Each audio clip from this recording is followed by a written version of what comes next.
1412 Wrestling Episode 34, Apocalypse, Opening Segment. Opening Segment. The camera pans over the roof of the Quick Stop convenience store, now a familiar battleground for the 1412 wrestling roster. The sun sets, casting a fiery glow over the scene, adding an ominous tone to the evening's proceedings. The ring is set up in the center, surrounded by a buzzing crowd eager for the chaos to unfold. The camera cuts to the commentary table, where Jim Ross, Pauly Shore, and Elvira are seated. The atmosphere is tense as they prepare to update the audience on the condition of their colleague, Mr. Feeney. Ladies and gentlemen, welcome to another wild night of 1412 wrestling. I'm Jim Ross, alongside Pauly Shore and Elvira. Before we get into tonight's action, we have an important update on our dear friend and colleague, Mr. Feeney. Yeah, buddy. Last week was nuts. Feeney took a beating from zombie Mike Tyson, and it wasn't pretty. Our thoughts are with him, man. Absolutely, Pauly. Mr. Feeney is currently in the hospital recovering from his injuries. We're all hoping for a speedy recovery and can't wait to have him back with us. That's right, Elvira. Feeney's a tough one, and we're confident he'll pull through. Now, let's quickly recap the madness from last week. We saw everything from the TMNT and Joey Tribbiani winning the stable championship to Majin Buu retaining his 1412 championship in a brutal battle against Mewtwo. And who could forget the debut of Cocaine Bear, man? That dude's a competitive eating machine. Poor Dane Cook never saw it coming. As the commentary team continues their recap, the sound of a slow, dramatic clap echoes through the arena. The camera cuts to the entrance, where a figure steps into the spotlight. It's the inventor of boiled eggs, looking more menacing than ever. His eyes burn with a vengeful fire as he strides toward the ring, a microphone in hand. Jim Ross. Wait a minute, folks. It's the inventor of boiled eggs. He was destroyed by the anti-boiled egg brigade a while back. What's he doing here? The inventor climbs into the ring, his face twisted in anger. He raises the microphone, and the crowd falls silent, eager to hear what he has to say. Inventor of boiled eggs. Bars, you miserable egg-hating fool. You and your pathetic brigade thought you could destroy me, but I'm back, and I'm here to make you pay for your insolence. The crowd boos loudly, but the inventor ignores them, his focus solely on bars and the anti-boiled egg brigade. You despise everything about boiled eggs, Bars, but let me tell you something. Boiled eggs are a symbol of purity, strength, and resilience, and I, their creator, am the embodiment of those qualities. You think you can erase me? You think you can wipe out my legacy? Think again. Suddenly, Bars' theme music hits and the crowd erupts in cheers. Bars, followed by the rest of the anti-boiled egg brigade, Cliff O'Malley, Donkey Lips, Doug Funny, Jackie Chan, BB Rexha, Lola Bunny, Earl Sinclair, and Sugar Shane Helms marches down to the ring, their expressions fierce and determined. You dare show your face here again, inventor? You're a relic of a disgusting past, and I'll make sure you're buried for good this time. The two men face off in the ring, the tension thick enough to cut with a knife. The crowd is on the edge of their seats, anticipating the impending clash. Inventor of boiled eggs. You're all talk, Bars, just like before. But this time, there's no escape. I'll make you and your brigade bow down to the greatness of boiled eggs.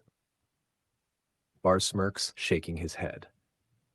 You're delusional, inventor, and you're about to find out why the anti-boiled egg brigade is unstoppable. Without warning, Bars delivers a powerful punch to the inventor, sending him staggering backward. The rest of the brigade springs into action, each member taking their turn to deliver their finisher to the inventor. Jim Ross. Good God Almighty. The anti-boiled egg brigade is dismantling the inventor of boiled eggs. One by one, they're delivering their finishers. This is brutal. The inventor is getting exactly what he deserves. Cliff O'Malley executes his devastating suplex. Donkey Lips follows with a crushing splash. Doug Funny lands his signature leg drop. Jackie Chan showcases his martial arts prowess with a spinning kick. BB Rexha delivers a bone-crunching powerbomb. Lola Bunny hits a high-flying elbow drop. Earl Sinclair smashes down with a thunderous tail whip. And Sugar Shane Helms finishes it off with a top-rope shooting star press. The inventor lies motionless in the ring, completely decimated by the brigade's assault. Bars stands over him, breathing heavily, a look of satisfaction on his face. Bars, and that's what happens when you mess with the anti-boiled egg brigade. We're the future, and there's no place for you in it. The crowd erupts in cheers as the brigade stands tall in the ring, having once again asserted their dominance over the inventor of boiled eggs. The camera cuts to the commentary team, who are visibly impressed by the display. What a statement by the anti-boiled egg brigade. The inventor of boiled eggs thought he could make a comeback, but Bars and his team put him in his place. That was intense, buddy. The brigade is stronger than ever. The message is clear. The anti-boiled egg brigade isn't going anywhere, and they'll take down anyone who stands in their way. The segment ends with the brigade celebrating in the ring, the crowd chanting their names as the camera fades to black, signaling the start of another wild night in 1412 wrestling. Backstage promo. The camera cuts to a dimly lit backstage area where Commissioner Eric Matthews, flanked by his bodyguard, the real Egyptian mummy, stands in front of a 1412 wrestling backdrop. Eric has a confident smirk, and the mummy stands stoically beside him, arms crossed over his bandaged chest.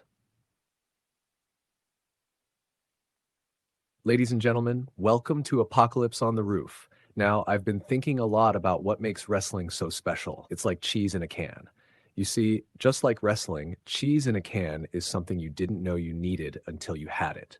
It's convenient, it's unique, and it packs a punch of flavor that you can't get anywhere else. The mummy nods slowly, adding an eerie presence to the promo. Commissioner Eric Matthews. Wrestling is the same. It's unpredictable, it's thrilling, and it keeps you coming back for more.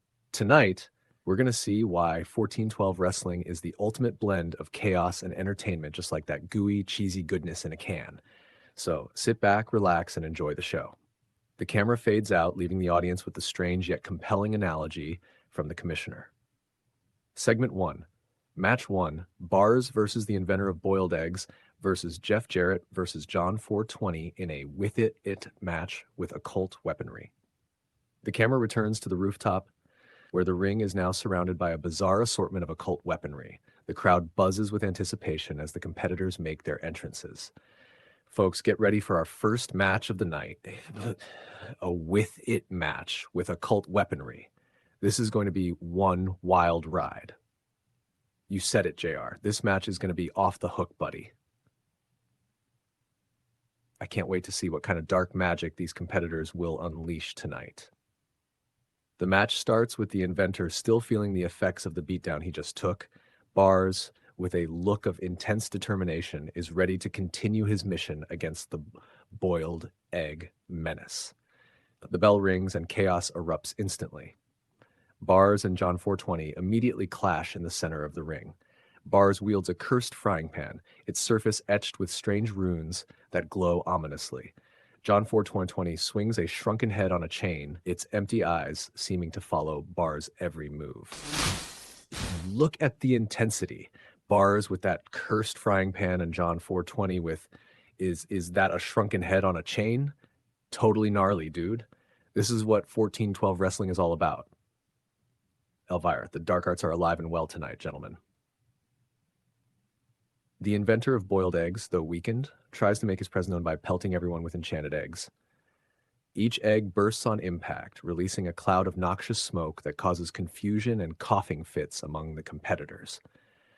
The inventor's using those enchanted eggs to his advantage, despite the beatdown he took earlier. He's not going down without a fight, buddy. Out of nowhere, Dolly Parton descends from the rafters, adding an unexpected twist to the match. She wields a mystical harp, its strings shimmering with a blinding light that temporarily disorients everyone in the ring. Elvira, Dolly Parton with a mystical harp? This match just got even crazier. Dolly Parton is here, and she's bringing some serious star power and magic to this match. As the match reaches its climax, Jeff Jarrett, seizing the opportunity, catches Dolly in a figure-4 leg lock. The blinding light from her harp creates a surreal scene, casting eerie shadows and making it hard for the other competitors to see clearly. Jim Ross, Jeff Jarrett has Dolly in a figure-4 leg lock. The light from that harp is disorienting everyone. This is insane, man. I can barely see what's happening. With everyone else incapacitated or blinded by the harp's light, Jeff Jarrett tightens the hold, and Dolly, unable to withstand the pain, taps out. Jeff Jarrett wins. He's secured the victory with that figure-4 leg lock on Dolly Parton. Result: Jeff Jarrett wins via submission with a figure-4 leg lock on Dolly Parton. Pauly Shore. What a way to kick off Apocalypse on the Roof, dude. This night is just getting started. If that match is any indication, we're in for one hell of a show tonight. The camera cuts to the commentary team, who are visibly impressed and a bit bewildered by the match they just witnessed. The crowd roars with approval, ready for whatever madness comes next. The camera transitions to a backstage area that's been set up to look like a Ghostbusters headquarters. There are proton packs, ghost traps, and various paranormal detection devices scattered around. The real Ghostbusters, Egon, Ray, Peter, and Winston, are busy preparing for their next ghost hunt. Suddenly, Jay and Silent Bob walk in looking excited and determined. Yo, ghost dudes.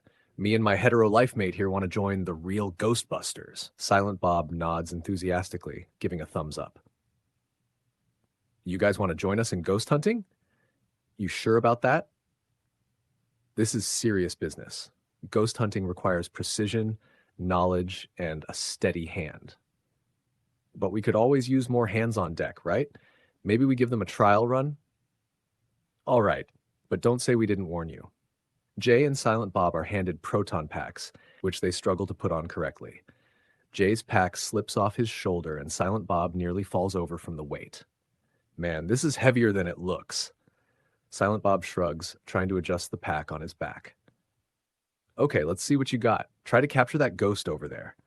The camera pans to reveal Slimer, who's floating nearby, munching on a sandwich. Jay and Silent Bob nervously aim their proton packs at him. All right, time to bag us a ghost.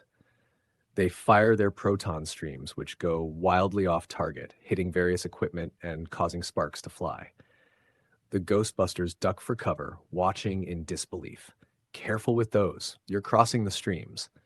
Jay and Silent Bob finally manage to hit Slimer, who lets out a surprised yelp and drops his sandwich. The proton streams wrap around him, and with a bit of fumbling, they manage to get him into a ghost trap. I can't believe it. They actually did it! Beginner's luck, I'd say, but impressive nonetheless. You know what? You guys might just have a future in this after all. Hell yeah! We're ghost-busting pros, baby! Silent Bob gives another enthusiastic thumbs up, beaming with pride. The real Ghostbusters exchange amused glances. All right. Welcome to the team for now. But remember, this is just the beginning. There's a lot more to ghost hunting than catching Slimer. No problem, dude. We're ready for anything. The segment ends with Jay and Silent Bob high-fiving each other, while the real Ghostbusters shake their heads, half in disbelief and half in amusement. The camera fades out, ready to transition to the next part of the show. The scene shifts to the ring, where the Tanner family, Danny, DJ, Stephanie, and Uncle Jesse, are standing. They enter to the iconic Full House theme song, waving to the crowd as they make their way down the ramp. The ring is set up with a podium, and Danny Tanner steps up to it, holding a clipboard with a petition.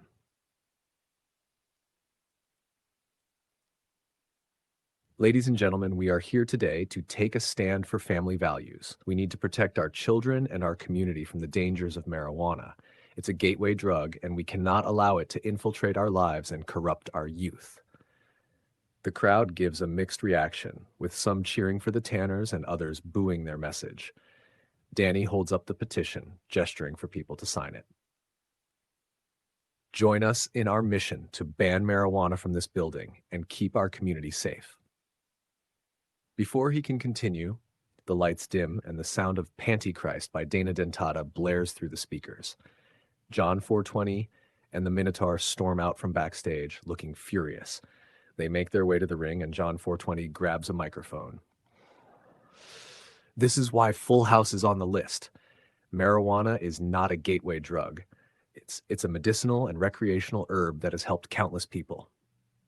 The crowd erupts into cheers and boos, divided in their support. John 4:20. You talk about family values, but what about the families?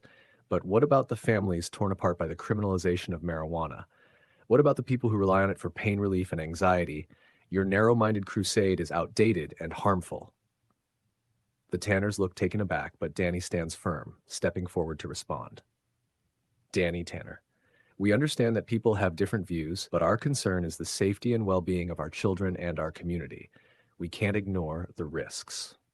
The Minotaur, standing behind John 4:20, snarls and steps closer to the Tanners, his massive frame looming over them. The tension in the ring is palpable. John 4:20, you're ignoring the benefits and focusing on fear-mongering. We won't stand by while you spread misinformation and try to impose your outdated beliefs on everyone else. The argument escalates, with both sides shouting over each other. Suddenly, the Minotaur roars and charges at the Tanners. Chaos erupts in the ring as the Minotaur uses his brute strength to overpower them, throwing Uncle Jesse into the ropes and knocking Danny to the mat. DJ and Stephanie try to fight back, but John 4:20 grabs Stephanie by the arm, pulling her away from the Minotaur. Security rushes in, attempting to break up the brawl, but not before the Tanners take some serious damage. The Minotaur lifts Danny and slams him down, while John 4:20 continues to argue his point, his voice booming over the chaos. John 4:20, this isn't over, Tanner. The truth will come out, and you'll see the benefits of marijuana, whether you like it or not. The segment ends with security finally managing to separate the two sides, but the damage is done. The camera pans over the scene of the ring, now a mess of scattered papers and overturned podium, before fading to black, ready to transition to the next part of the show.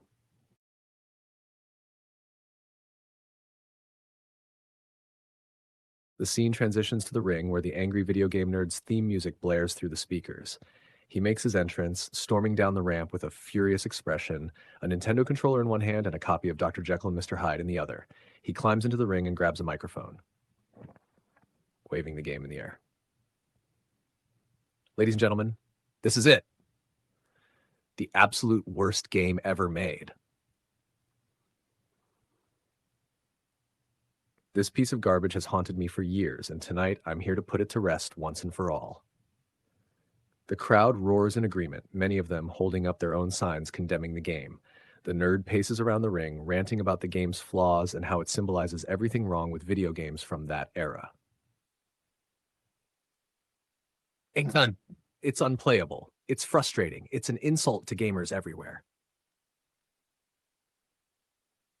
The nerd is fired up tonight, and he's not holding back. I can't blame him, JR. That game is a nightmare. Suddenly, the video screen flickers to life, and Mr. Feeney appears, lying in a hospital bed but still radiating an air of authority. The crowd hushes as Feeney adjusts his glasses and begins to speak. Mr. Nerd, your disdain for this game is noted, but I must remind you that Dr. Jekyll and Mr. Hyde is based on a literary classic, a work of profound depth and wisdom. Unlike the ephemeral pleasures of video games, literature offers timeless lessons and insights. The nerd rolls his eyes, clearly unimpressed by Feeney's defense. Mr. Feeney, video games are the downfall of our youth, Mr. Nerd. They distract from the important pursuits of knowledge and understanding. The angry video game nerd scoffs and raises his microphone. Angry video game nerd. Spare me the lecture, Feeney. You might know a thing or two about books, but you're out of your league when it comes to video games. This game is trash, and no amount of literary praise will change that. Oh, snap! The nerd's not holding back, dudes. Before Feeney can respond, the arena lights flicker, and a cloud of smoke envelops the ring. When the smoke clears, Lady Gaga stands in the center, dressed in a dazzling, mystical outfit. She raises her hands and chants an incantation, and in a flash of light, Mr. Feeney is magically transported from his hospital bed into the ring. The crowd goes wild as Feeney, still dressed in his hospital gown, faces off against the angry video game nerd. Despite his injury, Feeney stands tall, a determined look on his face. Mr. Feeney. Very well, Mr. Nerd. Let us settle this dispute in the ring. I can't believe what I'm seeing. Mr. Feeney is here and ready to fight. This is insane. Feeney's tougher than we thought. The bell rings and the match begins. The angry video game nerd immediately goes on the offensive, using his controller as a weapon and employing a series of brutal moves reminiscent of classic video game combat. Feeney, however, counters with surprising agility, using literary tactics and quotes to throw the nerd off balance. The battle rages on, with both men exchanging blows and maneuvers.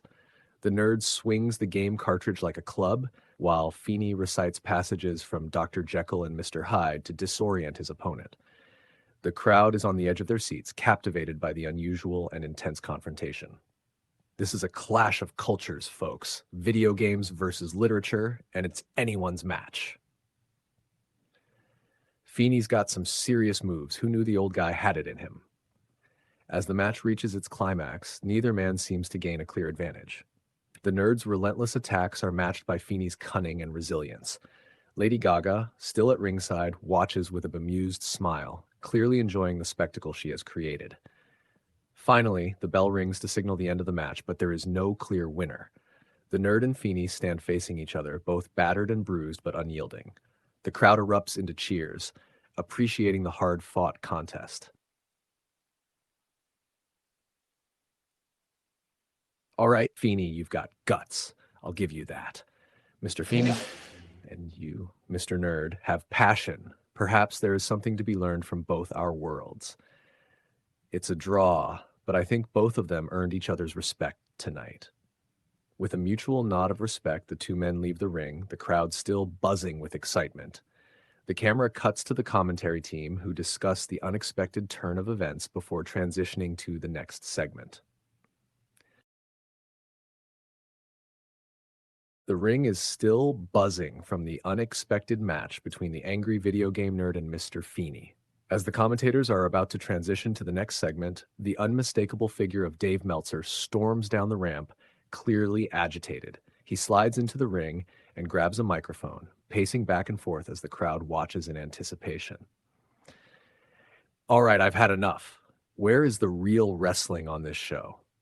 Week after week, it's just chaos and gimmicks. Where's the technique, the skill, the actual wrestling that the fans deserve?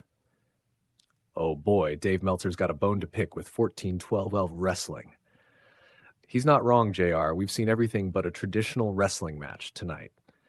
As Meltzer continues his rant, the theme from Cheers begins to play over the speakers. The crowd erupts in cheers and laughter as Norm Peterson strolls down the ramp, holding a bar stool in one hand and a pint of beer in the other. He steps into the ring, smiling warmly as he takes in the crowd's reaction. It's Norm from Cheers. This should be interesting. I didn't expect to see Norm here tonight, but I'm glad he showed up. Norm sets the bar stool down in the center of the ring and takes a seat, casually sipping his beer before raising the microphone to his lips. Dave Meltzer stands to the side, looking bewildered but silent. You know, Dave, this place reminds me a lot of the bar.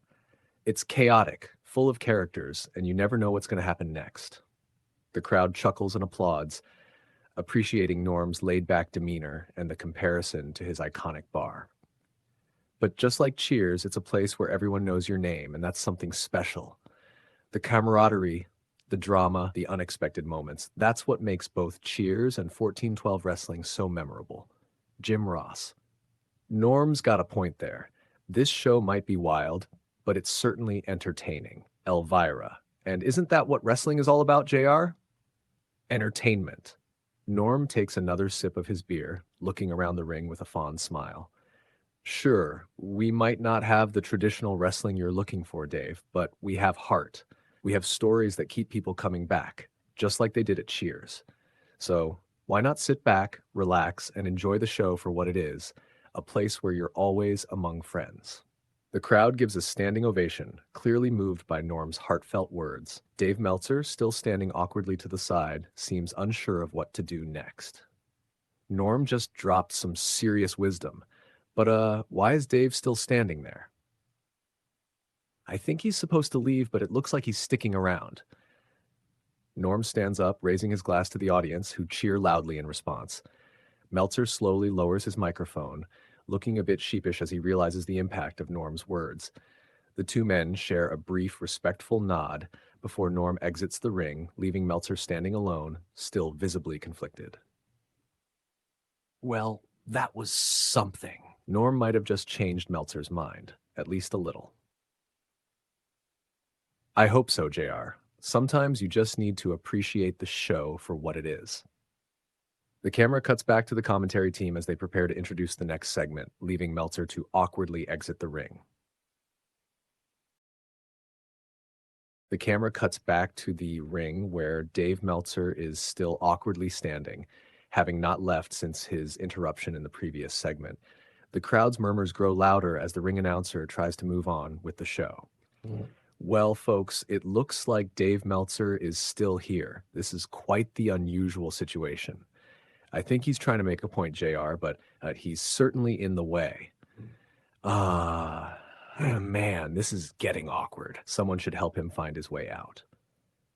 Suddenly, the theme song for Ren and Stimpy blares through the speakers, and the zany duo make their entrance, bouncing down to the ring to a mix of cheers and laughter. Next, Ross Geller's entrance music, a remix of the Friends theme, plays as he walks out, looking slightly confused but determined. Finally, Scott Steiner's entrance hits, and the crowd erupts into a mix of cheers and boos as he marches to the ring, flexing his muscles and shouting insults. Jim Ross. Here we go, folks. It's time for our triple threat dumpster match. And with Dave Meltzer still in the ring, this should be interesting. The bell rings, and the match kicks off with Scott Steiner immediately taking control, using his brute strength to toss Ren and Stimpy aside like ragdolls. He then turns his attention to Ross Geller, who tries to use his knowledge of dinosaurs to talk Steiner into submission. You know, Scott, the T-Rex had tiny arms but a strong bite. Steiner, shut up, nerd. You're trash. Steiner grabs Ross and throws him into the ropes, but Ren and Stimpy intervene, using their cartoonish antics to distract Steiner. Ren swings a broken guitar at Steiner while Stimpy pelts him with banana peels. The crowd is in stitches as the chaos unfolds. This is pandemonium. Ren and Stimpy are bringing their A-game with these antics. But you can't underestimate Scott Steiner's raw power. Meltzer, still in the ring, tries to avoid the wrestlers but keeps getting in the way. At one point, Steiner nearly collides with him, causing Meltzer to stumble back into the ropes. Dude, Dave is really in the wrong place at the wrong time. Steiner eventually overpowers Ren and Stimpy, sending them flying into the dumpster filled with various items like banana peels, broken guitars, and textbooks. He then turns his focus back to Ross Geller, lifting him high into the air before slamming him into the dumpster with a resounding crash. Jim Ross, good God almighty, Steiner just crushed Ross Geller into that dumpster. Steiner climbs into the dumpster, pinning Ross Geller amidst the debris for the win. Result, Scott Steiner wins by pinning Ross Geller into the dumpster. As Steiner's music hits, he grabs a microphone and begins to cut a promo, standing atop the dumpster with a victorious grin. You see this? This is what happens to all you ugly people and losers out there. None of you are on the level of Big Papa Pump. Steiner's not holding back tonight. He's really letting the crowd have it. He sure is, JR. This is classic Steiner. Meanwhile, Dave Meltzer, still awkwardly in the ring, tries to find an exit, but keeps hesitating. Man, someone needs to help Meltzer out. This is getting painful to watch. The camera cuts to the commentary team, who are shaking their heads and chuckling at the absurdity of the situation. Well, folks, that was one wild triple threat dumpster match, and it looks like Scott Steiner is as dominant as ever. And let's hope Dave Meltzer finds his way out of the ring soon. We've got more chaos coming your way right after this. The scene fades to a commercial break, leaving the crowd buzzing with excitement and laughter from the unpredictable segment. The scene shifts to a dark, narrow alleyway behind the Quick Stop convenience store. The ambiance is eerie, with flickering streetlights casting long shadows. Bars, leading the Anti-Boiled Egg Brigade, looks determined. The brigade follows closely, each member on high alert. Bars, all right team, stay sharp. We've got a mission to complete. Cliff O'Malley, BB Rexa, Jackie Chan, Lola Bunny, Earl Sinclair, Sugar Shane Helms, Doug Funny, and Donkey Lips all nod in agreement, their eyes darting around the alley, ready for anything. Looks like Bars and the Anti-Boiled Egg Brigade are on a mission. But what could they be up to in that alley? Whatever it is, you can bet it's going to be trouble. This alley gives me the creeps. As the group proceeds, the sound of rustling and faint footsteps echo through the alley. Suddenly, from the shadows, the on-point kings, Strong Bad, Strong Mad, and the Cheat, leap out, ambushing the brigade. The attack is swift and brutal, catching the brigade off guard. Whoa! It's an ambush. The on-point kings are here, and they mean business. Strong Bad? Get them, boys, for cool presents. Strong Mad charges at Jackie Chan, who tries to counter with a series of martial arts moves, but the sheer brute force of Strong Mad is overwhelming. Jackie is slammed into a wall, leaving him dazed. Good God Almighty! Strong Mad just took down Jackie Chan like he was nothing. The Cheat, with his cunning speed, darts around, tripping Doug Funny and Lola Bunny, causing them to crash into each other. BB Rexha and Sugar Shane Helms attempt to double-team Strong Bad, but he counters with a powerful clothesline, knocking them both to the ground. Elvira. This is absolute chaos. The Anti-Boiled Egg Brigade is being decimated. Earl Sinclair, in a desperate attempt to regroup, bellows out orders. Everyone, fall back. We need to regroup. But it's too late. The on-point kings have the upper hand. Strong Bad and Strong Mad grab Cliff O'Malley, dragging him towards the end of the alley where a large, ominous sleigh is waiting. The Cheat ties him up, ensuring he can't escape. Hey, let me go. This isn't fair. Santa, we give you this sacrifice for the coolest presents ever. The sleigh, bathed in an eerie glow, is revealed to be driven by none other than Santa Claus. But this isn't the jolly old Saint Nick. This Santa has a menacing look with a dark, twisted smile. Santa Claus, ho ho ho, well done on-point kings. Cliff O'Malley will do nicely. You shall receive the coolest presents for your loyalty. What in the world is going on? Santa Claus is involved in this madness? This is beyond bizarre, JR. The on-point kings are offering Cliff as a sacrifice. The Anti-Boiled Egg Brigade, battered and beaten, try to muster the strength to save Cliff, but the on-point kings stand guard, preventing any rescue attempt.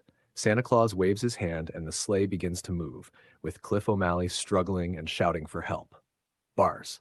No, we can't let them take Cliff. We have to fight back. But the brigade is too weakened from the ambush. As the sleigh disappears into the night, the scene shifts to the faces of the defeated brigade, determination etched into their expressions. This is a dark day for the Anti-Boiled Egg Brigade. They've been ambushed and Cliff O'Malley has been taken by Santa Claus of all people. Bars and his team will have to regroup and find a way to rescue Cliff. This fight is far from over.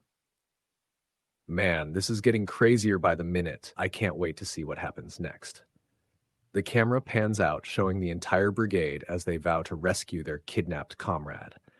The scene fades to black, leaving viewers on the edge of their seats, eagerly anticipating the next twist in this wild saga.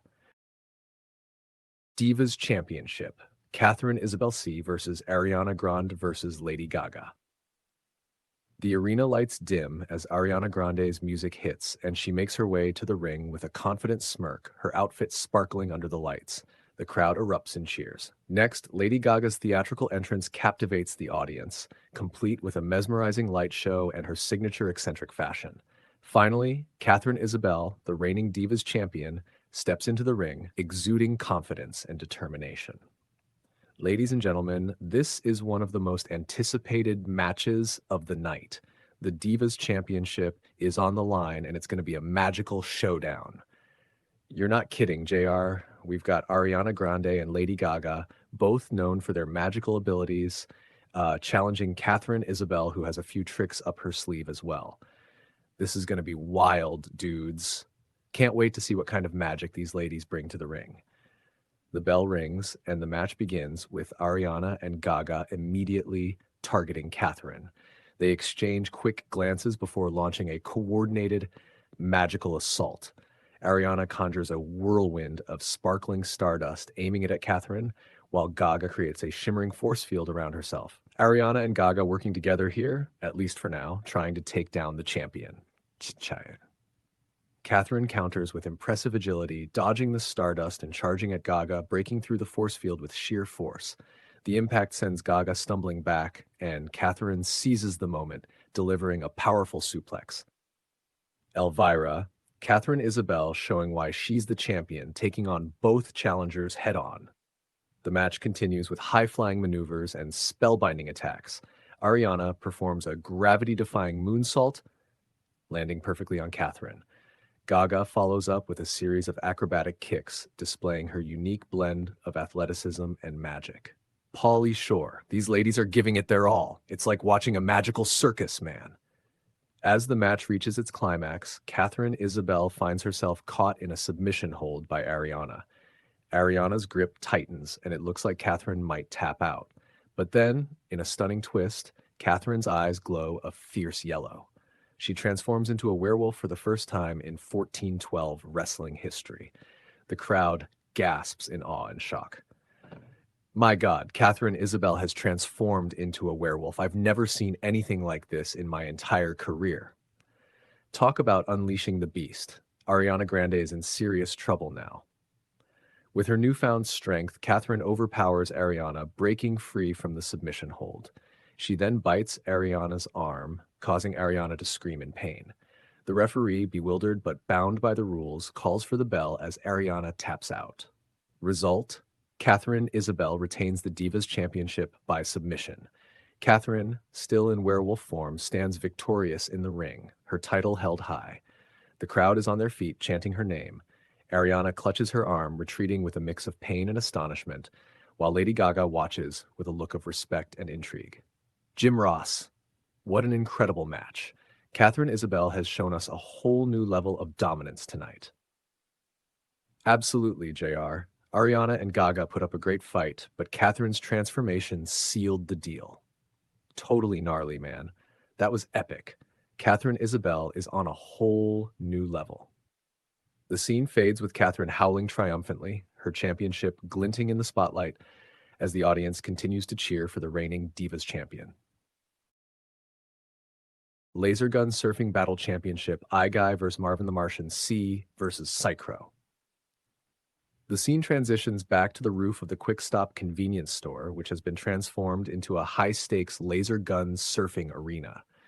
The commentary team is buzzing with excitement. Folks, if you thought the action was intense so far, you're in for a treat. Up next is the Laser Gun Surfing Battle Championship. That's right, JR. We've got the reigning champion Marvin the Martian defending his title against Guy and Psycrow, both former champions.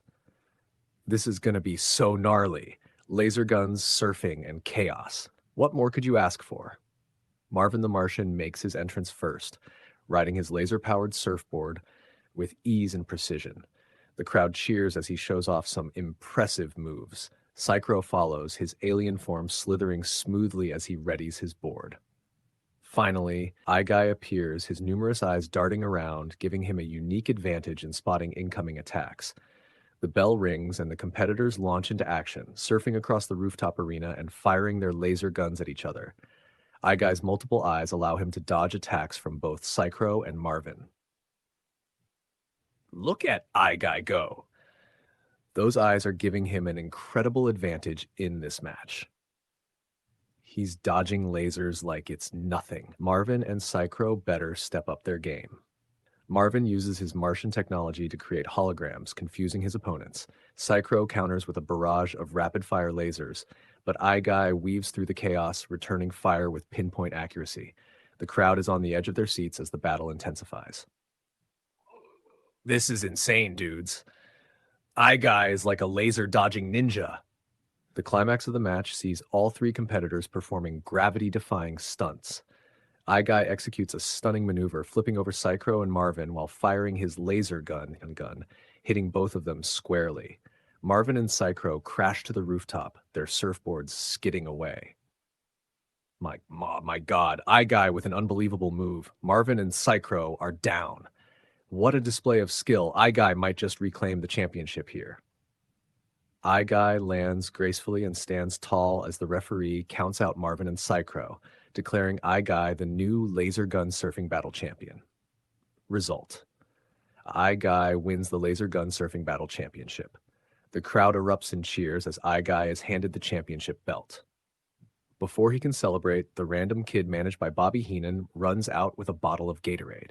Heenan shouts instructions, and the kid dumps the entire bottle of Gatorade over the championship belt, drenching it. What in the world? The random kid just doused the championship belt in Gatorade. Elvira looks like Heenan's up to his usual antics. Guy doesn't seem too pleased. Hey, it's like a victory bath, man, but with Gatorade. Totally radical. Guy looks bewildered but holds the drenched championship belt high, the crowd cheering him on.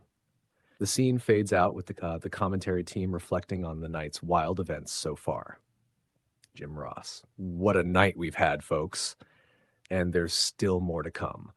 Vera, stay tuned, everyone. This roller coaster of an episode is far from over. 14-12 wrestling, baby. It's all happening here. The camera cuts to a commercial break, leaving viewers eagerly anticipating the next segment. The scene transitions to the ring where the tag team championship match is set to take place. The anticipation is palpable as the commentary team sets the stage for the chaotic bout ahead. Folks, it's time for the tag team championship match. We have 3 teams ready to tear each other apart. Jason Voorhees and Paula Abdul, the former champions, look to reclaim their titles from Taylor Swift and Jeff Jarrett, while Jay and Silent Bob aim to add some gold to their collection. Elvira, this is going to be a wild one, JR. With personalities like these, anything can happen. Dude, we've got horror icons, pop stars, country legends, and comedic stoners. This is going to be totally epic. So Taylor Swift and Jeff Jarrett make their entrance first, basking in the spotlight as the crowd has a mixed reaction. Jay and Silent Bob follow, their comedic antics bringing a smile to many faces. Finally, Jason Voorhees and Paula Abdul make their ominous entrance, the crowd buzzing with excitement for the return of the former champions. The bell rings and chaos ensues immediately. Jeff Jarrett and Taylor Swift use their combined star power to dominate early on, with Jarrett using his wrestling expertise and Swift providing distractions with her dazzling performances. Jim Ross. Jeff Jarrett and Taylor Swift are working together like a well-oiled machine. They've got the upper hand early on. Elvira, they're definitely a force to be reckoned with, but they shouldn't underestimate their opponents. Jay and Silent Bob, however, bring their own brand of chaos to the match. Silent Bob mimics wrestling moves he's seen on TV, while Jay provides constant, hilarious commentary, even during the match. Pauly Shore. Jay and Silent Bob are like the wild cards here. You never know what they're going to do next. The action spills out of the ring, with all 3 teams brawling around the ringside area. Jason Voorhees displays his brute strength, tossing Jay into the barricades and smashing Jeff Jarrett's head into the ring post. Paula Abdul showcases her agility, landing a series of high-flying moves on Taylor Swift, who counters with surprising athleticism. Jim Ross. Jason Voorhees is a force of nature. Look at him dominate out here. Elvira. Paula Abdul is no slouch either. JR, she's holding her own against Taylor Swift. Back in the ring, Jay and Silent Bob manage to turn the tide using a series of improvised weapons they pull from their jackets. Jay whacks Jarrett with a rolled-up comic book, while Silent Bob distracts Swift with a fake autograph request. Pauly Shore. Silent Bob just pulled out a comic book. This is insane. As the match reaches its climax, all 6 competitors find themselves in the ring. Jason Voorhees hits a choke slam on Jeff Jarrett, while Paula Abdul performs a stunning moonsault on Taylor Swift. Jay and Silent Bob, seeing their opportunity, go for a double team move on Jarrett, but Voorhees intercepts, throwing Jay out of the ring.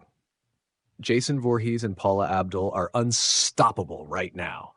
Paula Abdul climbs to the top rope, ready to deliver her finishing move. However, Taylor Swift recovers and knocks Abdul off balance, causing her to crash to the mat. Jarrett takes advantage and locks in the figure 4 leg lock on Jay, who is writhing in pain. Elvira. This could be it. Jeff Jarrett has Jay in the figure 4. Silent Bob, seeing his partner in trouble, rushes to break the hold, but is met with a guitar shot from Jarrett. With Silent Bob down, Taylor Swift focuses on Paula Abdul, who is still trying to recover from her fall.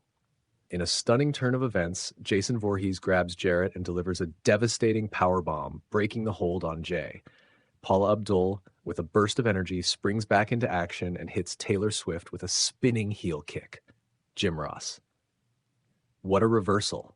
Jason Voorhees and Paula Abdul are back in control. The climax comes when Jason Voorhees and Paula Abdul set up for their finisher. Voorhees hoists Jarrett up for a chokeslam, and Abdul follows with a high-flying elbow drop, connecting perfectly. Voorhees pins Jarrett as the referee counts to 3.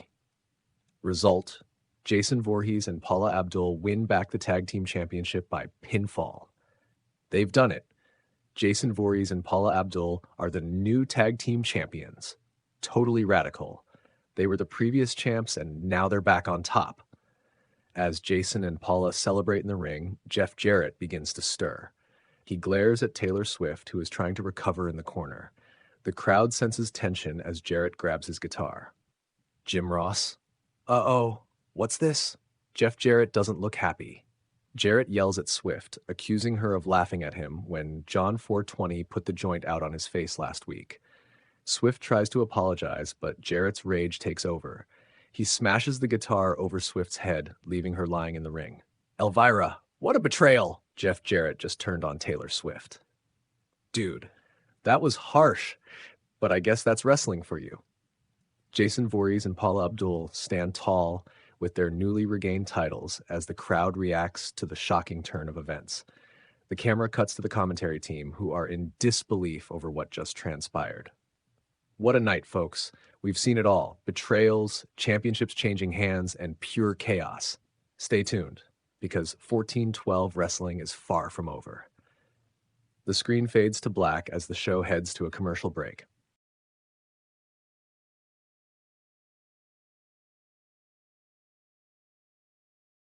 The show returns from commercial break, and the camera cuts to the ring where Vince Russo is standing with a microphone in hand, looking agitated. The crowd buzzes with anticipation as Russo prepares to speak. All right, listen up. There's something that's been bothering me for a long time, and it's high time I address it. Dave Meltzer. The camera pans to Dave Meltzer, who is still sitting at ringside, looking bewildered but interested. The crowd gives a mixed reaction, some booing and others cheering. Vince Russo. Yeah, I'm talking to you, Meltzer. You've been sitting there for a while now, and it's clear to everyone that you're just trying to steal TV time. You and your precious star ratings, always trying to bury the product that guys like me bust our butts to put on. The crowd reacts with a mix of laughter and boos, understanding the ongoing tension between Russo and Meltzer. You think you're some kind of wrestling god, don't you? Handing out stars like they're candy, judging everything we do from your little office. Well, let me tell you something, pal. You're nothing but a leech, sucking the life out of this business. Meltzer stands up, looking like he might respond, but before he can, a commotion breaks out in the crowd. Jim Cornette appears, storming through the fans and making his way to the ring. The audience erupts in cheers and boos as Cornette slides into the ring, microphone in hand. Russo, you son of a... Cornette drops the mic and charges at Russo, tackling him to the mat. The crowd goes wild as Cornette wraps his hands around Russo's throat, choking him out. Security rushes to the ring, trying to pull Cornette off Russo. My God, Jim Cornette is here, and he's attacking Vince Russo. This is absolute chaos. I can't believe what we're seeing. Cornette's gone berserk. Dude, this is nuts. Cornette is losing it. Cornette continues to shout obscenities at Russo as security drags him away. Russo coughs and gasps for air, still reeling from the sudden attack. Cornette is restrained, but he doesn't stop yelling. You ruined the wrestling business, Russo. You're the reason everything's gone to hell. And this 1412 wrestling crap? It's the stupidest thing I've ever seen. The crowd is in a frenzy, reacting to the intense confrontation. Security finally manages to drag Cornette out of the arena, but his voice can still be heard echoing through the building. Folks, I've seen a lot in my time, but that was one of the most shocking moments in wrestling history. Jim Cornette just attacked Vince Russo right here on 1412 Wrestling. I don't know what to say, JR. That was insane. Totally wild, man. This show's off the rails and I love it. The camera cuts back to Vince Russo, who is slowly getting to his feet, still shaken from the attack. He grabs the mic and tries to regain his composure. Cornette, you think you can just come in here and attack me? Well, you've got another thing coming. This isn't over, not by a long shot. The crowd erupts once more as the camera fades to black, signaling the end of the segment. The tension in the arena is palpable, leaving everyone wondering what will happen next. The show returns from commercial break to find the ring transformed into a makeshift poker lounge. A round table covered with poker chips and cards sits in the center. Around the table are Gary Busey, the Iron Sheik, John 420, Bart Gunn, the Minotaur, Bobby Two Beers, Alex Trebek, and Greg Biffle. They're all drinking Jägermeister and smoking huge joints, courtesy of John 420. Gary Busey looks around and says, "All right, boys, let's deal some cards and see who's got the guts to take this pot. And remember, no cheating unless you're really good at it." Iron Sheik responds with his trademark intensity. "I crush you. I put you in the camel clutch. Make you humble if you cheat, Busey." John 420, ever the mediator, chuckles and says, "Chill, Sheik. It's all in good fun. Pass me that joint, Minotaur." The Minotaur growls and passes the joint with a snarl A, while John 420 takes a deep drag and deals the cards, the smoke swirling around them. Bart Gunn, trying to stay serious, says, "You better watch out. I've got a killer poker face." Bobby Two Beers, unable to contain his excitement, yells, "Whoa!" Alex Trebek, ever the intellectual, smirks and says, "This poker game is more intense than a Final Jeopardy round. Let's see if any of you can outsmart me." Greg Biffle nods, adding, "I don't know, Trebek, but I'm feeling lucky tonight." The Iron Sheik slams his cards on the table and declares, "I have 2 aces. You all jabronis. I win. I take the pot." Gary Busey, trying to keep things under control, says, "Easy there, Sheik. The game's not over until the river card is dealt. And who knows, maybe the Minotaur has a royal flush up his sleeve, if he had sleeves." The Minotaur growls menacingly, clearly annoyed by the banter. John 420 deals the final card and says, "Here's the river card. Let's see who's bluffing and who's the real deal." The tension in the ring rises as everyone checks their hands and the pot grows larger with each bet. Suddenly, Alex Trebek speaks up confidently. "I believe I have this game won, gentlemen. 4 of a kind." He lays his cards down, revealing his hand. The Iron Sheik explodes in frustration, shouting, "This is bullsh! You cheat! I break your back!" Bart Gunn tries to calm things down, saying, "Hold up, Sheik. Trebek won fair and square." Gary Busey adds, "Calm down, Sheik. We're here to have fun, remember?" Bobby Two Beers echoes his excitement once more. "Woo!" The Minotaur growls deeply, adding to the chaotic atmosphere. The group bursts into laughter, passing the joint around as the tension dissipates. John 420 smiles and says, all right, everyone relax. There's plenty of Jaeger and weed to go around. Let's just enjoy the game." As the camera pans out, the group continues their poker game, surrounded by smoke and laughter.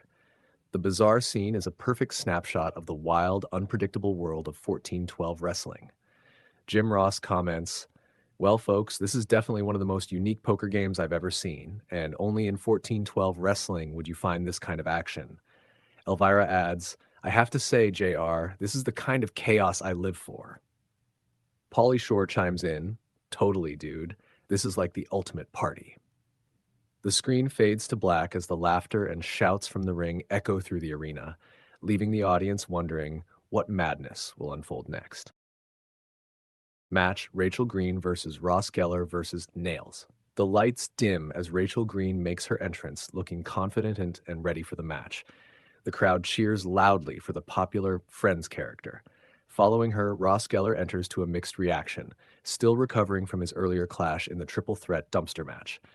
The tension between the two Friends characters is palpable.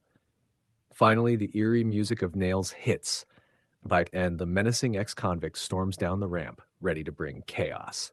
Jim Ross, ladies and gentlemen, we have a strange matchup here tonight.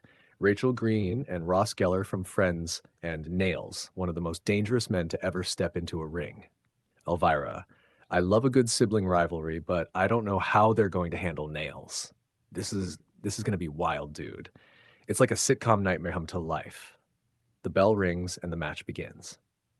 Nails immediately charges at Ross, knocking him down with a brutal clothesline.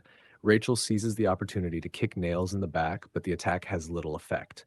Nails turns around, snarling, and grabs Rachel by the throat. Before he can execute a chokeslam, Ross tackles Nails from behind, causing him to release Rachel. Ross showing some backbone there, but Nails is a tough customer. Elvira, Rachel better watch out. Nails is not someone to mess with lightly. Come on, Rachel. Show him some of that Central Perk spirit. Rachel and Ross temporarily team up, delivering a series of kicks and punches to Nails, trying to bring him down. Nails, however, powers through and throws Ross into the turnbuckle. He then turns his attention back to Rachel, who attempts to outmaneuver him with her agility. Nails catches her in midair and delivers a spine-rattling slam to the mat. Ross. Good God almighty, Rachel is down. Nails is just too powerful. Elva, I hope Rachel can get back up. She's got a lot of fight in her. Ross, better do something quick or this is going to be over. Ross, seeing Rachel in trouble, musters up his courage and climbs to the top rope. He leaps off, hitting Nails with a flying elbow, temporarily stunning the big man. Rachel gets back to her feet and joins Ross in attacking Nails, both of them hitting him with everything they've got. Ross and Rachel working together here, but can they keep Nails down? Elvira. This is like the Ultimate Friends reunion, but with a lot more violence. Pauly Shore. Nails is getting a taste of some Central Perk justice, dude. Despite their combined efforts, Nails regains his strength and fights back. He throws Ross out of the ring, leaving Rachel alone with him once more. Nails grabs Rachel and sets her up for his devastating finisher, the nail driver. Before he can execute the move, Ross slides back into the ring with a steel chair and smashes it over Nails' back. Ross. Ross with the steel chair. Desperate times call for desperate measures. Elvira. That might be the only way to stop Nails. Pauly Shore. Totally gnarly move by Ross. He's saving Rachel. Nails falls to his knees, dazed. Ross and Rachel take advantage of the situation, with Rachel delivering a DDT while Ross follows up with a leg drop. Ross then goes for the pin while Rachel guards, and the referee counts to 3. Result: Ross Geller wins by pinfall. Ross. Unbelievable. Ross Geller has pinned Nails. What an incredible effort by Ross and Rachel. They did it. I didn't think it was possible, but they took down Nails. Pauly Shore. This is like the Best Friends episode ever, man. Totally awesome. Ross helps Rachel to her feet, and they celebrate their victory together, much to the delight of the crowd. Nails, furious and embarrassed, rolls out of the ring, vowing revenge. The camera captures the victorious duo, still catching their breath, as they share a triumphant hug in the center of the ring. Hacksaw Jim Duggan makes his entrance, waving his signature 2x4 and shouting his iconic, "Who?" The crowd roars in approval as he steps into the ring, looking determined and fired up. All right, Santa, I know you're back there, and I want you out here right now. I'm calling you out for a fight, tough guy. The audience buzzes in anticipation, but instead of Santa, the On Point Kings, Strong Bad, Strong Mad, and the Cheat, sneak up from the crowd and slide into the ring behind Duggan. Before he realizes what's happening, they launch a vicious attack, pummeling him from all sides. Ross. What the hell is this? The On Point Kings are ambushing Jim Duggan. Elvira. This isn't fair. Duggan was expecting Santa, not these goons. Pauly Shore. Whoa, talk about a sneak attack. This is totally bogus, man. Strong Bad grabs a microphone, standing over the fallen hacksaw Jim Duggan. Strong Bad. Hey, listen up. Santa's a pretty cool guy, and you're not or something. So we're here to take care of business for him. Strong Bad showing his true colors here, aligning himself with Santa. I can't believe this. Santa's got some dangerous allies in the On Point Kings. Strong Bad, Strong Mad, and the Cheat are doing Santa's dirty work. This is insane. The On Point Kings continue their assault, with Strong Mad lifting Duggan into a crushing bear hug while the Cheat rakes his claws across Duggan's back. Duggan fights back valiantly, but the numbers game proves too much. Ross. Jim Duggan is a fighter, but he's outnumbered here. Elvira. He's trying his best, but these 3 are relentless. Pauly Shore. Come on, Hacksaw. You can do it, man. As Duggan struggles against his attackers, the crowd's boos grow louder. Just when it seems all hope is lost, A group of wrestlers from the back, led by Bars, Earl Sinclair, and Sugar Shane Helms, rush down the ramp to even the odds. They slide into the ring and brawl with the On Point Kings, creating chaos in the ring. Jim Ross, it's an all-out brawl. The cavalry has arrived to save Jim Duggan. Elvira, Bars, and the rest of the Anti-Boiled Egg Brigade are here to help Duggan. The Shore. This is epic, dudes. It's total mayhem in the ring. With the numbers now evened out, Duggan and his allies manage to fend off the On Point Kings, sending them retreating back into the crowd. Duggan, still clutching his 2x4, stands tall in the ring, raising it high as the crowd chants his name. Jim Ross, Hacksaw. Jim Duggan stands victorious thanks to the help of the Anti-Boiled Egg Brigade. Elvira, what a wild turn of events. Duggan's got some friends in high places. That was totally awesome. Hacksaw, Jim, Duggan, and the Anti-Boiled Egg Brigade just saved the day. Duggan and his allies celebrate in the ring, with Duggan leading the crowd in a final triumphant "hoo" as the camera fades to the next segment.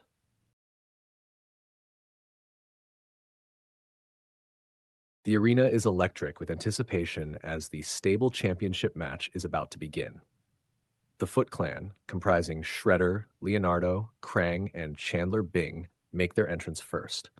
The audience erupts in boos as they strut down the ramp, their menacing presence felt throughout the arena. Leonardo, once a trusted brother to the Turtles, now walks side by side with Shredder, a look of determination on his face. Chandler Bing, having betrayed his best friend Joey Tribbiani, adds a touch of smugness to the group. Jim Ross. The Foot Clan has been a thorn in the side of Michelangelo, Donatello, Raphael, and Joey Tribbiani ever since Leonardo and Chandler betrayed their friends. This match is personal, folks. Elvira, absolutely.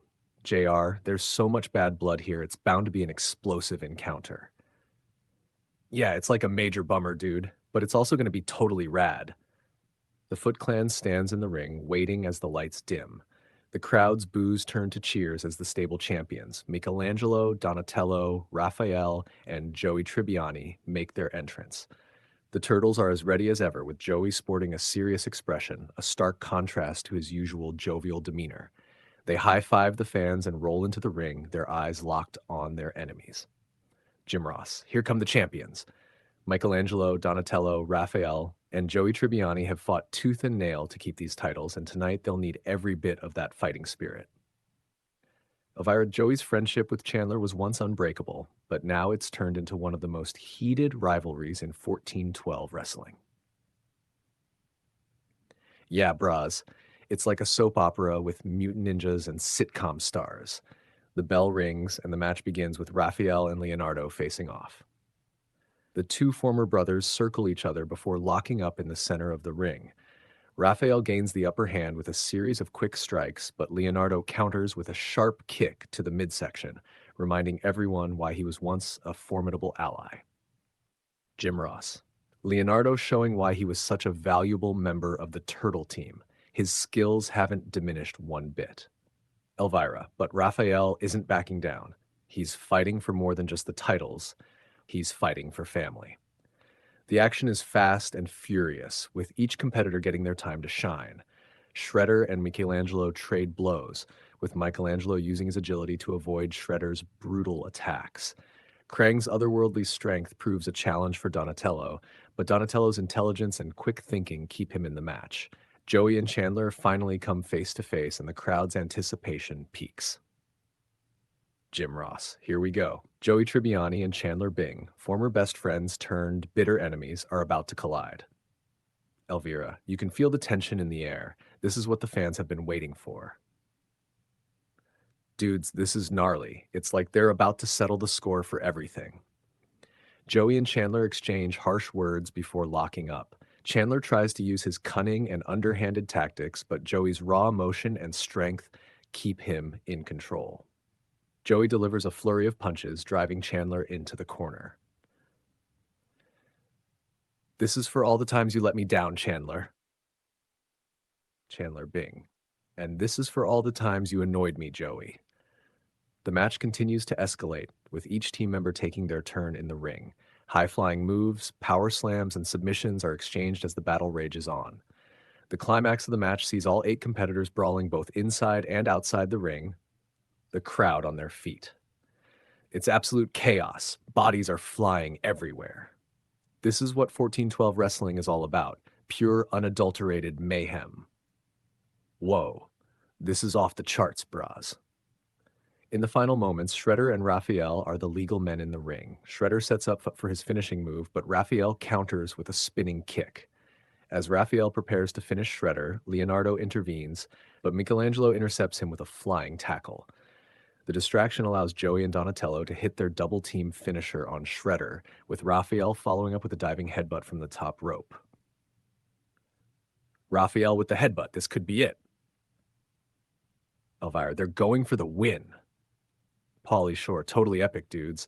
Raphael covers Shredder and the referee counts to 3. The champions have retained their titles. The champions retain. What a match. Michelangelo, Donatello, Raphael, and Joey Tribbiani have done it again. An incredible victory for the stable champions. They've proven that their bond is stronger than any betrayal. Totally tubular. These guys rock. The victorious team celebrates in the ring, raising their titles high as the crowd cheers. The Foot Clan retreats, nursing their wounds and plotting their next move. The champions stand tall, united, and triumphant. The atmosphere in the arena is electric as the next match is announced. An elimination no disqualification match featuring Earthworm Jim, Corey Matthews, Sean Hunter, Topanga Lawrence, Eric Matthews, and the Mummy facing off against the golf cart, comprising Gary Busey, Iron Sheik, John 420, Bart Gunn, Alex Trebek, and the Minotaur, who are all heavily intoxicated from their earlier poker game. Folks, this is going to be one wild ride. An elimination no DQ match with 12 competitors and the golf cart's 347 ancient Sumerians wielding chainsaws. This is madness, JR. The golf cart is clearly in no condition to compete, but with 347 Sumerians on their side, anything can happen. Dudes, this is going to be totally insane. Chainsaws, ancient Sumerians, and a bunch of guys who are totally wasted. The match begins with chaos as all 12 competitors start brawling in the ring. The ancient Sumerians surround the ring, revving their chainsaws menacingly. Earthworm Jim and Corey Matthews team up against the Iron Sheik, while Sean Hunter and Topanga Lawrence take on Bart Gunn. Eric Matthews and the Mummy focus on Gary Busey and Alex Trebek, while John 420 and the Minotaur wreak havoc wherever they go. Jim Ross, it's pandemonium in the ring. Bodies are flying everywhere. The golf cart might be drunk, but they're still dangerous. Bart Gunn just landed a knockout punch on Sean Hunter. Whoa, that's gnarly, dude. Bart Gunn, despite his intoxicated state, manages to knock out Sean Hunter with a couple of well-placed punches. Sean is eliminated, and the crowd gasps at the sudden turn of events. Sean Hunter is out. Bart Gunn showing he's still got some fight in him. The golf cart might be under the influence, but they're not going down without a fight. Pauly Shore, totally epic bras, Earthworm Jim and Corey Matthews double-team the Iron Sheik, finally managing to eliminate him after a brutal double finisher. Meanwhile, Topanga Lawrence locks in a submission hold on Gary Busey, forcing him to tap out. Jim Ross, the Iron Sheik is eliminated, and there goes Gary Busey, tapping out to Topanga Lawrence. Topanga showing her strength and skill in the ring. Go Topanga, she's totally rad. The match continues with bodies flying in and out of the ring. The Mummy uses his ancient strength to overpower Alex Trebek, eliminating him with a powerful chokeslam. John 420, still puffing on a joint, stumbles around the ring but manages to land some heavy hits on Eric Matthews. Jim Ross, the Mummy eliminates Alex Trebek, and John 420 is somehow still standing. Eric Matthews is in trouble here. John 420 might be high, but he's still dangerous. Whoa, dude, this is crazy. Bart Gunn, trying to land another knockout punch, misses and gets caught by Corey Matthews, who uses his quick thinking to eliminate Bart with a roll-up pin. The Minotaur, growling and snarling, charges at Earthworm Jim, but Jim uses his agility to dodge and counter, eliminating the Minotaur with a well-timed move. Jim Ross, Bart Gunn is out, and there goes the Minotaur, eliminated by Earthworm Jim. Earthworm Jim proving he's more than just a hero in a suit. Totally awesome, dudes. With only John 420 left from the golf cart, the ancient Sumerians start to move in, revving their chainsaws. The The remaining members of the other team, Earthworm Jim, Corey Matthews, Topanga Lawrence, Eric Matthews, and the Mummy, brace themselves for the onslaught. However, in a surprising turn of events, the Sumerians start fighting among themselves, distracted by their own drunkenness. Jim Ross, the Sumerians are turning on each other. This is unbelievable. Elvira, the golf cart's plan is falling apart. Whoa, dude, this is totally unexpected. Taking advantage of the chaos, Earthworm Jim, Corey Matthews, and the Mummy focus their attacks on John 4:20. Eric Matthews and Topanga Lawrence fend off any remaining threats from the Sumerians. Earthworm Jim delivers his signature finishing move, the Supersuit Slam, on John 4:20, securing the final elimination. Jim Ross, Earthworm Jim with the Supersuit Slam. John 4:20 is out. It's over. Elvira, what a match. Earthworm Jim, Corey Matthews, Topanga Lawrence, Eric Matthews, and the Mummy emerge victorious. Pauly Shore, totally epic, dudes. That was off the charts. The victorious team celebrates in the ring as the crowd cheers wildly. The Sumerians, still brawling among themselves, are herded away by security, leaving the winners to bask in their hard-earned victory. The scene shifts to a dark, snowy cave, where the eerie glow of a few torches casts long, menacing shadows. The camera slowly zooms in on Santa Claus, who stands in the middle of the cave, his face partially hidden under the brim of his red hat. Behind him, Cliff O'Malley is tied up, struggling against his bonds, his eyes wide with fear. Santa, with a sinister grin, begins his promo, his voice echoing through the cavern. Ho ho ho, Duggan, you think you can just demand my presence and get away with it? You think you can threaten me, the embodiment of Christmas cheer? He steps closer to the camera, the shadows making his grin even more unsettling. I've been watching you, Duggan, and I don't like what I see. You're a naughty boy, always causing trouble, and now you've made it personal. Santa turns and gestures to O'Malley, who squirms in his bindings. Look at poor Cliff here. He's just the beginning. If you don't back off, Duggan, I will cancel Christmas. No presents, no joy, no festive cheer, just coal and despair. He leans in closer, his eyes cold and unforgiving. You see, Duggan, I'm not the jolly old man everyone thinks I am. I have my limits, and you've pushed me too far. So here's my ultimatum. Leave me alone or face the consequences. Because if you continue to poke the bear, you'll find out just how cold and cruel the North Pole can really be. With that, Santa steps back, his grin fading into a look of deadly seriousness. The camera lingers on his face for a moment before fading to black, leaving the audience with a chilling sense of dread. Backstage segment, Vegeta and Dane. The camera cuts to the backstage area where Vegeta stands with his arms crossed, a look of intense determination on his face. Fighting is everything to me. It's the ultimate test of strength, skill, and willpower. I have faced countless opponents, and each battle has only made me stronger. Tonight, Dane Cook will learn what true power is, and after I'm done with him, I'll set my sights on Majin Buu. Nothing will stop me from becoming the strongest in this universe. The scene then shifts to Dane Cook, who's pacing back and forth, hyping himself up. Fighting? Fighting is like comedy, man. It's about timing, precision, and delivering the perfect punchline. I've taken down hecklers and critics, and tonight I'm taking down a Saiyan prince. Vegeta, you're in for a world of hurt, and it's going to be one heck of a show. Match, Vegeta versus Dane Cook. The arena lights dim as Vegeta's theme music blares through the speakers. He strides to the ring with a confident smirk, eyes focused and ready. The crowd erupts into cheers and boos as Dane Cook makes his way to the ring, trying to rile them up with his antics. The bell rings, and Vegeta wastes no time, launching a flurry of attacks that leave Dane Cook reeling. Vegeta's speed and power are overwhelming, and despite Dane's best efforts to fight back with quick jabs and comedic taunts, he's no match for the Saiyan warrior. Within minutes, Vegeta delivers a devastating final blow, a powerful energy blast that sends Dane Cook crashing to the mat. The referee counts to 3, and Vegeta stands victorious, barely breaking a sweat. Result, Vegeta wins by pinfall. Vegeta grabs a microphone, his eyes fixed on the entrance ramp.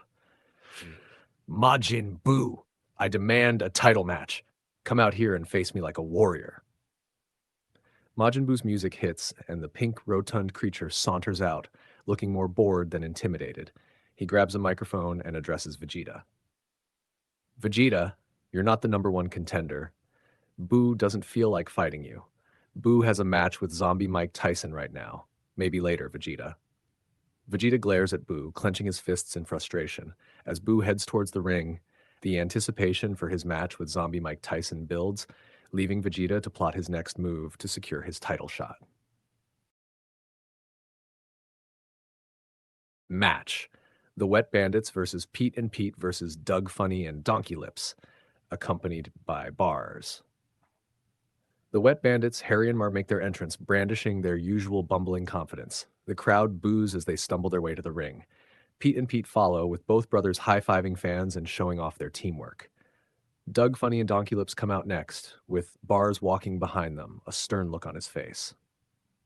Before the match can officially begin, Bars grabs a microphone and steps into the center of the ring. Bars, listen up. Santa and the On Point Kings, you have something that belongs to us. Return Cliff O'Malley right now or face the consequences. This is your last warning. The crowd erupts in support of Bars' demand, but there's no immediate response from Santa or the On Point Kings. Bars hands the microphone back and steps out of the ring, taking his place at ringside to support Doug Funny and Donkey Lips. The bell rings, and the match begins with Doug Funny and Little Pete starting things off. Doug uses his imagination, pretending to be his superhero alter ego, Quailman, as he takes down Little Pete with a series of quick, agile moves. Little Pete counters with his signature Petunia Punch, a move inspired by his tattooed arm. Donkey Lips tags in and immediately starts throwing his weight around, using his size to overpower Big Pete. Big Pete uses his quick thinking and athleticism to dodge and counter Donkey Lips' powerful attacks, delivering a series of high-flying moves that excite the crowd. The Wet Bandits, known for their underhanded tactics, sneak into the ring and double-team Donkey Lips, taking advantage of their numbers. Harry and Marv use various household items they've hidden around the ring, like paint cans and a crowbar, to get the upper hand. Doug Funny, channeling Quailman once more, jumps into the fray to help his partner. He grabs a banjo-kazooie prop from under the ring and starts playing a distracting tune, causing Harry and Marv to cover their ears in confusion. This allows Donkey Lips to regain his footing and deliver a powerful body slam to Marv. Pete and Pete, not to be outdone, pull off a series of tandem moves that showcase their brotherly bond. Big Pete performs a Krebstar kick, while Little Pete follows up with a Pete Tornado, spinning around and knocking down both Doug and Donkey Lips. As the chaos ensues, the crowd is fully invested, cheering for their favorite team. Bars remains vigilant at ringside, constantly shouting encouragement and warnings to Doug and Donkey Lips. In a climactic moment, all three teams end up in the ring, battling it out. The Wet Bandits set up a trap using a makeshift rope and bucket rig, but Pete and Pete see it coming and reverse it, causing Harry and Marv to get drenched in water and slip comically. Doug Funny, seeing an opportunity, climbs to the top rope and leaps off, performing a Quailman dive that takes down everyone in the ring. Donkey Lips quickly follows up with a massive leg drop on Marv for the pin. Result, Doug Funny and Donkey Lips win by pinfall. Post-match, Bars grabs the microphone again, his expression deadly serious. Bars, Santa, On Point Kings, this is your last chance. Return Cliff O'Malley now, or things will get much worse for you. The victorious team celebrates in the ring, but the tension remains high as the demand for Cliff O'Malley's return hangs in the air. Main event, Zombie Mike Tyson versus Majin Buu for the 14-12 championship. The lights in the quick stop flicker ominously as the eerie music of Zombie Mike Tyson's entrance theme fills the air. The crowd, already buzzing with anticipation, grows louder as the undead boxer emerges from the shadows. His eyes, lifeless yet burning with an otherworldly intensity, scan the arena. He makes his way to the ring with a slow, methodical pace, each step echoing through the night.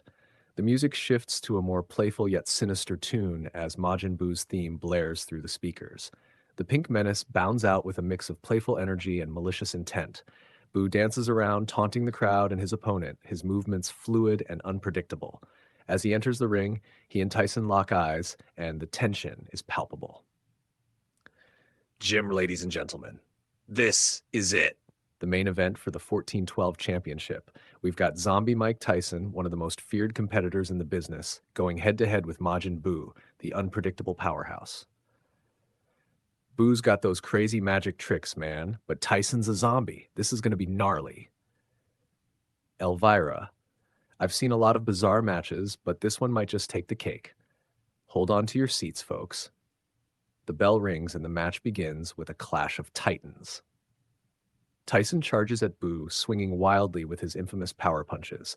Buu dodges and weaves, his rubbery body moving in ways that defy physics. Tyson's blows land with bone-crunching force, but Buu absorbs the impact, laughing maniacally. Jim Ross. Tyson's throwing everything he's got, but Buu's just soaking it up. This is unreal. Buu retaliates with a barrage of energy blasts, each one hitting Tyson and sending him staggering. But Tyson, unfazed, continues his assault, his undead resilience keeping him on his feet. The ring shakes with each blow, and the crowd is on the edge of their seats. Buu then morphs his body, stretching his limbs to ensnare Tyson. The zombie boxer struggles, but Buu's grip is tight. Just when it looks like Tyson might be in serious trouble, he bites down on one of Buu's tentacle-like limbs, causing Buu to yelp and release him. Did you see that? Tyson just bit Buu. That's hardcore, man. The battle spills out of the ring, with both fighters exchanging blows amidst the fans. Tyson slams Buu into the barricade, while Buu hurls Tyson into the commentator's table, which splinters on impact. Elvira, they're right in front of us. This is absolute chaos. Buu pulls a trick out of his bag, transforming the ring into a gelatinous surface, making it difficult for Tyson to find his footing. Buu bounces around, hitting Tyson from all angles. Tyson counters by using his zombie strength to rip chunks of the gelatinous ring and hurl them at Buu, each chunk exploding on impact. The fight intensifies as Buu uses his magic to create duplicates of himself, overwhelming Tyson with sheer numbers. Tyson, in a display of raw power, fights off the clones, his punches and bites decimating them one by one. Just as the match reaches its fever pitch, the lights flicker again and the crowd gasps.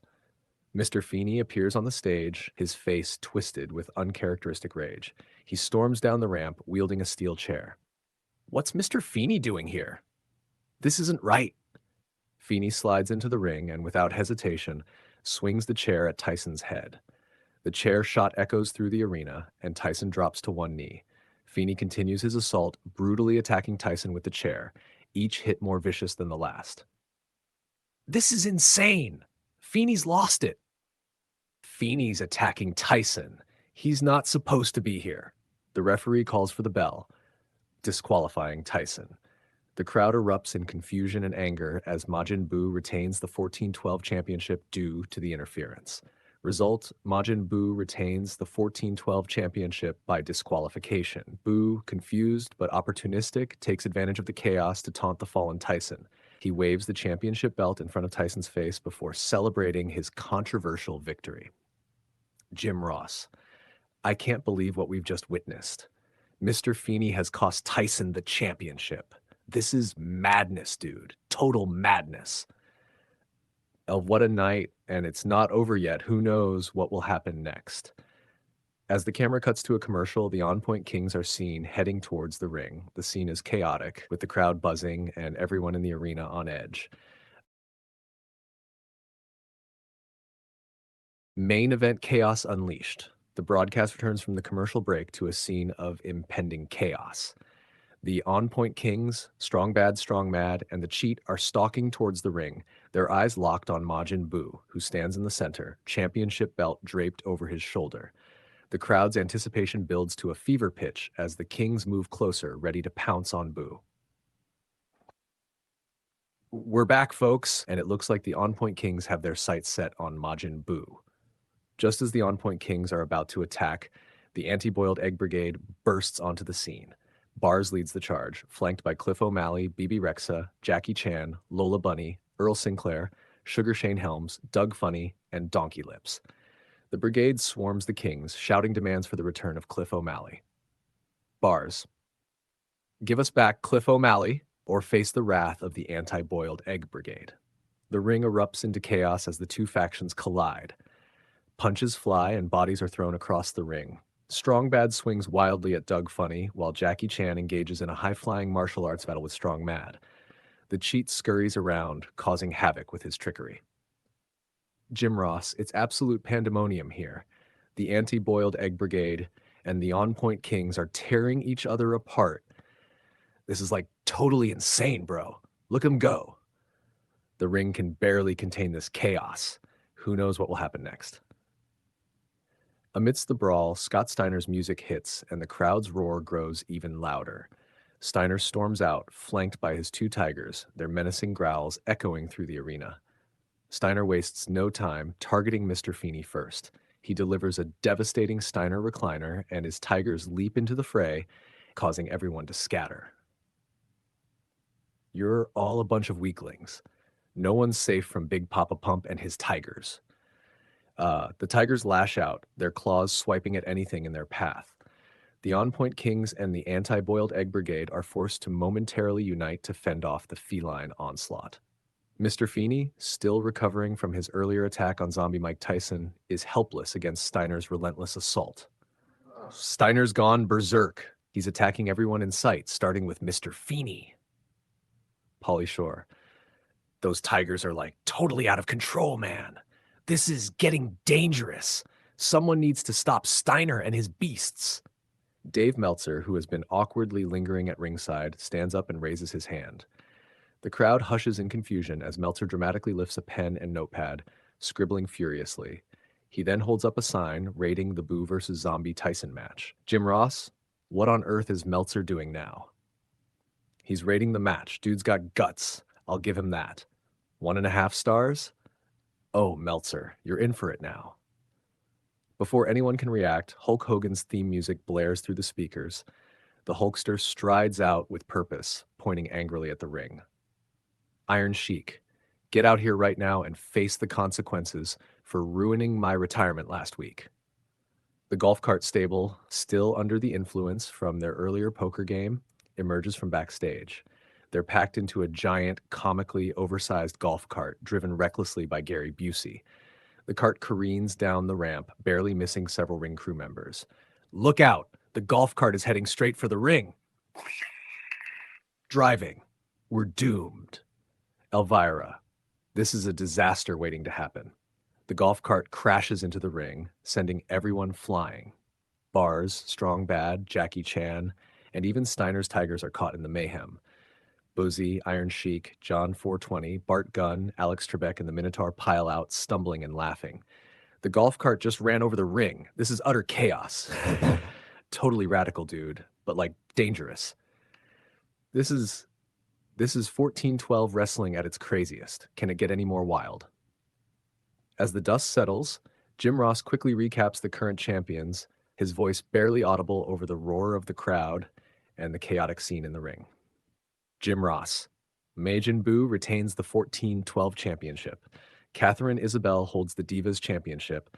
Guy is the laser gun surfing battle champion. Cocaine Bear is the competitive eating champion. The Ninja Turtles and Joey Tribbiani are the stable champions. The Kool-Aid Man is the sword fighting champion. And Jason Voorhees and Paula Abdul are our tag team champions. The screen fades to black as the camera captures the chaotic, frenzied scene one last time, promising more madness in the next episode.